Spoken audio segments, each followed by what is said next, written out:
Hi guys, welcome to session 2 of our Mindful Minutes program. I hope you've been able to use the power of the breath throughout the week. Hopefully you haven't had to use it too much because you haven't had too many of those feelings, but the reality is if you have, what a wonderful tool you now have to use to help support you during those times. Okay, I love today's session. As you saw in the rolling credits at the start, we're focusing on the concept. If you can't change it, change the way you think about it. Now, straight away, you might be annoyed by this sentence. And if you are, that's cool. Don't stress, but hear me out, okay? There are lots of things, in fact, most things in our world we have absolutely no control over. People, circumstances, the weather, let's take COVID for example. We have no control over everything around us and everyone else around us. We only essentially have control over one thing. And believe it or not, that is ourselves. Yeah, the way we show up, the way we speak, our attitude, our choices, that's what we have control over. Nobody else or nothing else. And the truth is that you're going to spend lots of time in your life being in situations or being surrounded by people that frustrate you, that annoy you, that you might find boring or disinteresting, that you don't agree with. That's going to happen a lot, you know? And we have two choices when we are in those situations or when we are around those people.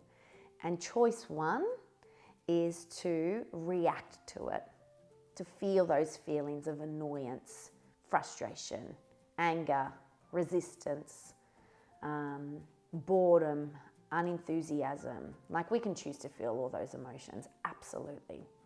Or we can choose to recognize our attitude and our perception, so the way we see those things, and make a choice to change them so that we can benefit from them. Does that make sense?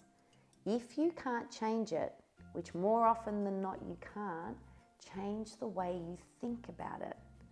And by changing the way you think about it, I promise you, from practicing this concept for lots and lots and lots of years, decades and decades, that things do change.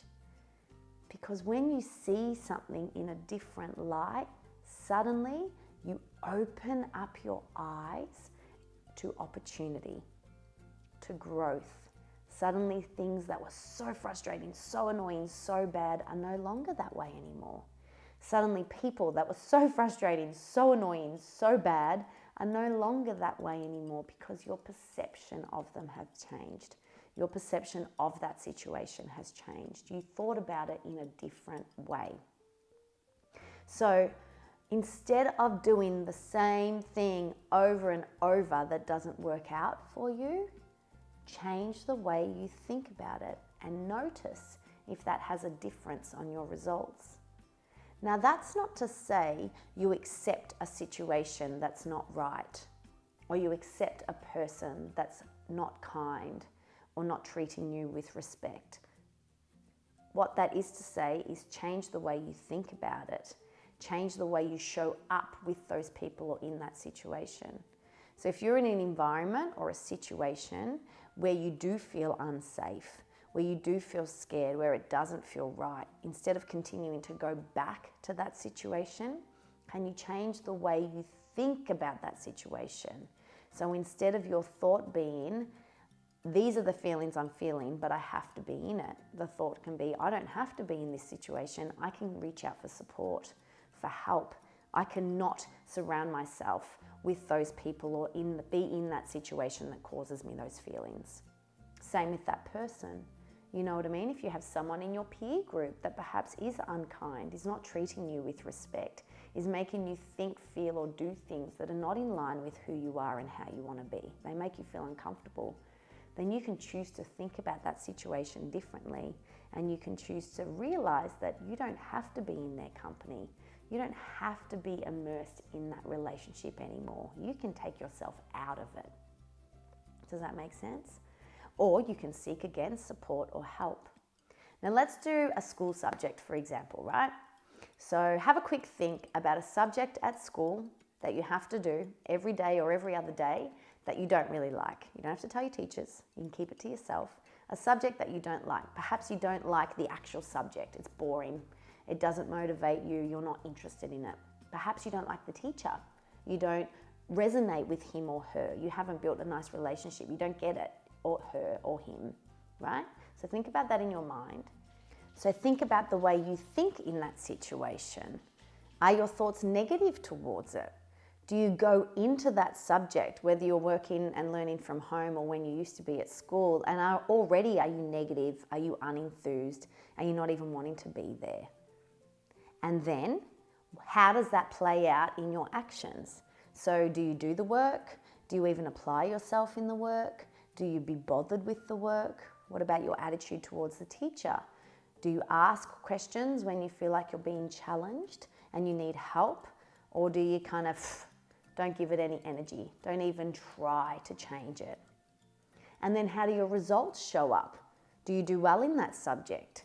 Do you perhaps get good marks? Or it's not even about the marks. It's about, do you understand it? Do you feel like you're improving in it and learning every time you attend a class? So maybe, I don't know, maybe you could change the way you think about that subject. Sure, it might not be one that you love. You don't have to love every subject at school. Oh my goodness, absolutely not. You definitely have things inside of you. Your makeup is already defined to help you realize the things that really, really get you excited and motivated and the things that not so much. But the truth is that this is something you have to do. This is a subject that you could actually gain and benefit from if you changed the way you thought about it. So maybe next time you log on to do that class at home, or you're in the class and it's that time for that subject, maybe you can walk in with a different attitude. Maybe your thoughts, instead of negative, completely negative, could be a bit more optimistic, a bit more hopeful, a bit more open to exploring or to seeing an opportunity in this subject. Does that make sense? So for me, it was maths, right? Maths wasn't really my jam. I didn't enjoy it. Numbers didn't excite me. I'm a creative person. I love to move my body. I love to write. I love to dance. I love to know history and learn with my mind, and discover loads of things that way. I don't really find much interest pressing buttons in a calculator and working out math sums and filling out spreadsheets and doing accounting stuff. Like, it's not really my thing. But guess what? I've owned businesses for 20 years. And one thing that is a big, big part of owning a business is crunching numbers, doing budgets, understanding figures, doing maths. So if I knew that when I was in school, that being a business owner, running my own show is what I'd be doing my entire professional career, then maybe I would have invested a little more time in really understanding numbers. Instead, what I found is, at an adult, I then had to almost reteach myself, rediscover numbers, and realize that they actually played a really big role in what I was doing, and it was important. It was important for me to understand maths and numbers and be interested in that, because that would help determine whether my business was financially successful or not successful. Does that make sense, you guys? So I know that's a lot of hindsight that I have, because I'm nearly 40 years old, so I've got a lot of years of experience on you guys in regards to life. But if you can change the way you think about it, you might realize that maybe if maths was your thing that you didn't really enjoy, you were getting better at it. You just needed to ask for help from your teacher to support you in this thing that was challenging you, for you to understand it better and make progress. Maybe the teacher is quite lovely and supportive and you have built a relationship with them. Maybe maths doesn't take as long as it used to because you understand it a little bit better because you have asked for help. See all these amazing opportunities that could come from changing the way you think about it? What do you reckon? Should you give it a go? In today's worksheet, you're going to be asked to write a circumstance where you feel like you're not really thinking in a positive way towards. and where you're open to changing your thought process. So it'll be really interesting to see what you come out with. But before that happens, as always, I like to just spend a couple of minutes just to be calm and breathing in these sessions, so that when you do go to do the worksheets or you go on with your day, you're doing that from a much calmer space. All right, shall we breathe together and practice that diaphragmatic breathing? So find your comfortable seat, rest your palms on your knees, and if you feel comfortable, close down your eyes. If you don't, that's okay as well, okay? It's not compulsory. I just want you to feel comfortable, and if your eyes are open, can you just focus on one particular point in front of you, okay? Even on the floor in front of you. Okay, I'm going to close down my eyes. You can rest your palms on your belly again if you'd like to help support your breathing. And today we're going to do a round robin. So we're going to breathe in for 4, pause for 2, breathe out for 4, pause for 2. So like a square box, 4, or a rectangle rather, 2, 4, 2. Okay, we're going to do about 4 to 5 rounds. And every time you breathe out, I want you to notice that your whole body starts to relax. And that doesn't mean you kind of turn lazy in your posture. That just means that you're no longer holding on to tension, okay? Like your muscles start to relax, your bones, your skin, your jaw, everything just starts to soften a little bit.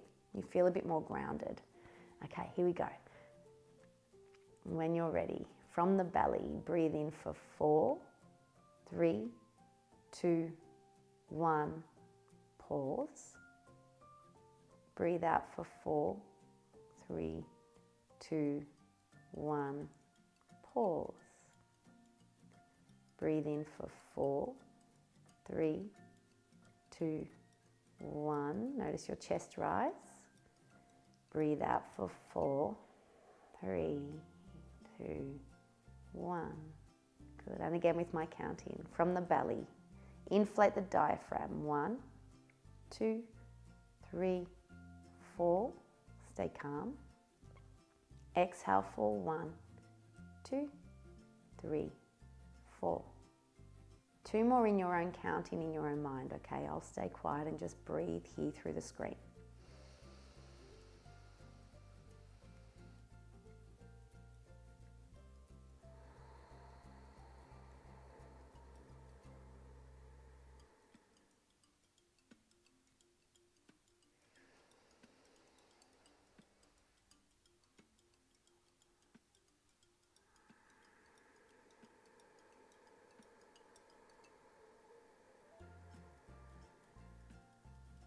Good. Just rest your palms on your lap if they're not there already, and just do some natural breaths. You just want to notice that your body's a little calmer, maybe a little softer. Now can you create a little bit of space in your mind, like there's pockets of white space in your mind. It's not so busy with so much noise, so much thinking, so many thoughts.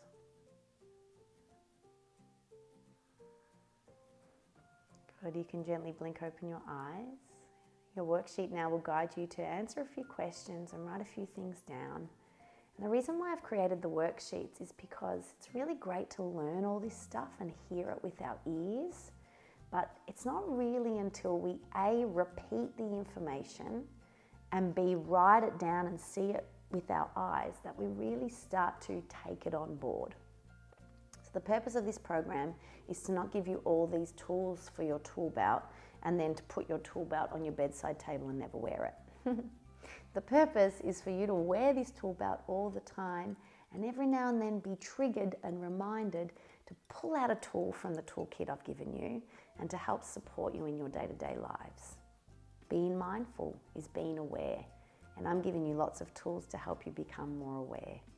Have the best day, enjoy doing your worksheet, and I'll see you next time behind the screen. Namaste.